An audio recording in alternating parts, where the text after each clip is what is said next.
riječi kao što su fašizam, rasizam, nacionalizam, nacizam koriste se bez ikakve odgovornosti u javnom i medijskom prostoru. Neistomišljenici nemaju mjesto niti mogućnost da progovore za istim stolom sa svojim oponentima. Nažalost, iz medija sve češće stižu poruke koje obeshrabruju i destabiliziraju zemlju u kojoj se vodeći političari pa i čitavi narodi vrijeđaju i ponižavaju.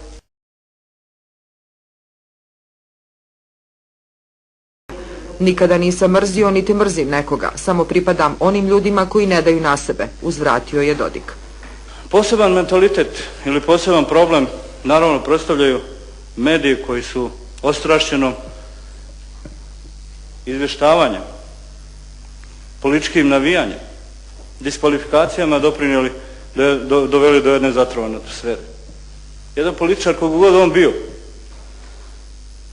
loš u tom pogledu, sigurno ne može da napravi društvo takvim. Ali stalno ukazivanje, stalno tretiranje bilo koga iz Republike Srpske ko dolazi ovde krivcem i etiketom da je lopov ili kriminalac ne doprinosi razumijevanju i toleranciji, niti predstavlja političku korektnost. Više me ništa ne može iznenaditi. Ali tako, naravno kod svakog čovjeka koji ima dostojanstva, ja mislim da ga ima dovoljno.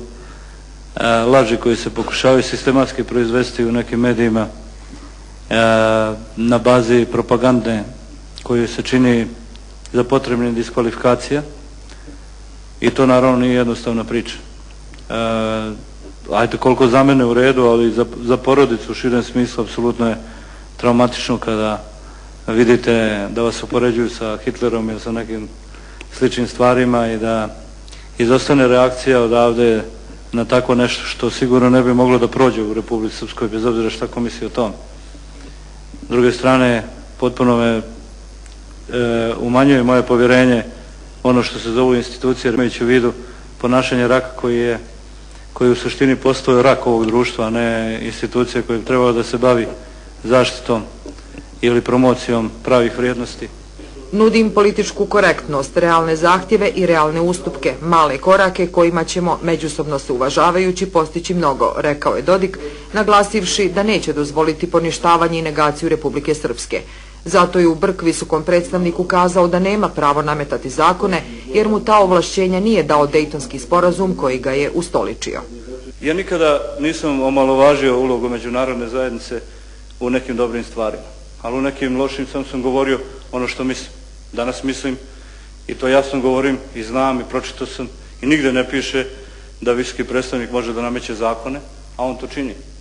A da bi, pošto može da donosi odluke, a ne može zakone, onda kaže donosim odluku o proglašenju zakona.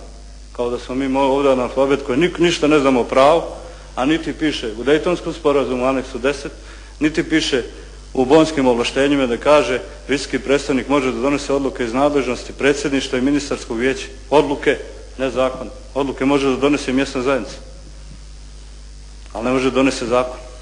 Niti ima u relevantnim rezolucijama Savjeta bezbednosti nigdje mjesta gdje piše da visoki predstavnik može da donosi zakon. I tam kaže odluke. Zato ona formulacija, donosim odluku o proglašenju zakona. Visoki predstavnik je tumač Dejtonskog sporazuma i nije zakonodavac. Šta?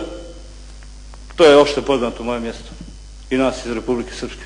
Šta imamo ovdje u Sarajevu? Opšti zahtjev da to visoki predstavnik radi. Da li je to u redu? I da li se može modelirati država? Tako što će neko nametnuti zakon i očekivati da će jednog dana svi prihvatiti da to tako ponašaju. Šta recimo kad ode visoki predstavnik, šta ćemo onda? Ili odnosno šta ćemo ako ne ode nikad? Ali ima s njim probleme zato što nameće zakone, a mislim da to nema pravo. Kada bi me izveli na nivu opštosti, onda bi moralo da primijetite da štitim dignitet ove zemlje. Jer neizabrani stranac ne može da donosi zakone nigdje na svijetu, pa ni ovdje. Ja razumijem političku zajednicu u međunarodnoj zajednici koja je tapše visokog predstavnika, ne samo Minska, nego i ranije, koji kažu sam ti to uradi. Formalno to nije u pravu. Formalno nije u pravu. I mi ćemo formalno svoje pravo da jurimo. Ja sigurno nisam onaj isti Milorad Dodik. Sad sam stariji i za mene postoji ili ostalo je mnogo društvenog rada, mnogo novih iskustava i nekih razočarenja.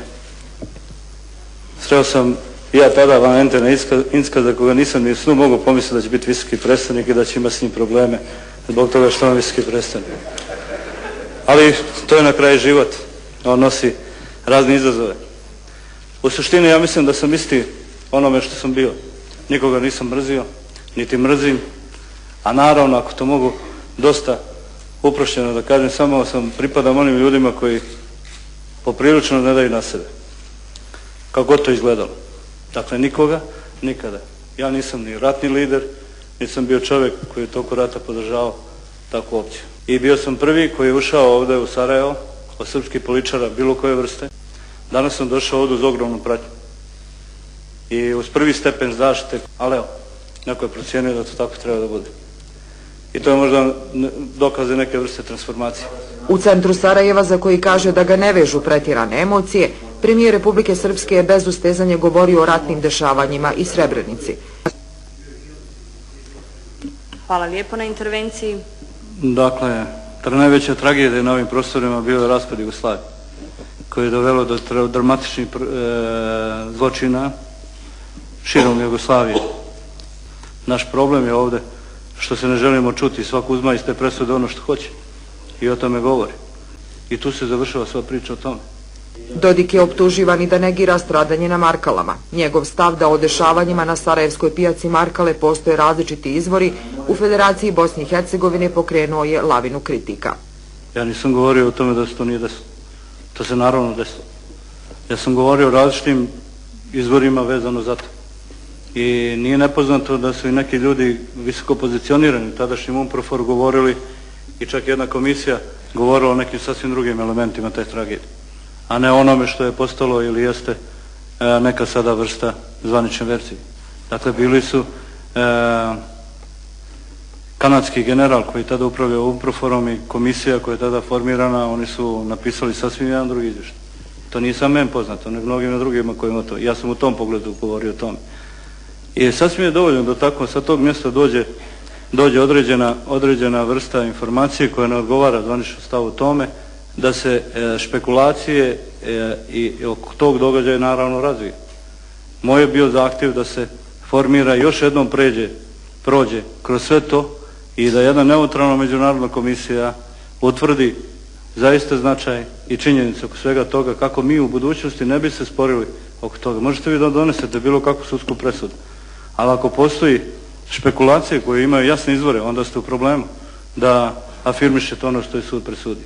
I u tom pogledu je bio razgovor o tome. Naravno, kad to se nekoliko puta reprodukuje u medijima, onda to poprima sasvim neko drugo. Ja nisam tvrdio da se zločin nije desio, ali isto tako sam samo, i ne kažem da nije legitimno i da nisu možda i činjenično potkovane oni koji kažu da je to tako bilo kao što sada važi, ali isto tako postoji Morion koji je tvrdio da se dešavalo sasvim drugčije, da granate nisu ispaljene na Markale sa srpskih položaja na nekih drugih.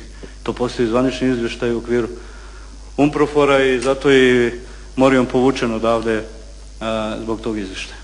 Moderator debate u Sarajevu, Sanja Vlaisavljević, u želji da komunikaciju održi na dostojanstvenom nivou, nije dozvolila direktno obraćanje prisutnih premijeru Srpske. Svima je omogućeno da Dodiku u pisanoj formi postave pitanja koja su neselektivno i pročitana. Stojite li iza vaših tvrdnji Sarajevo je Teheran?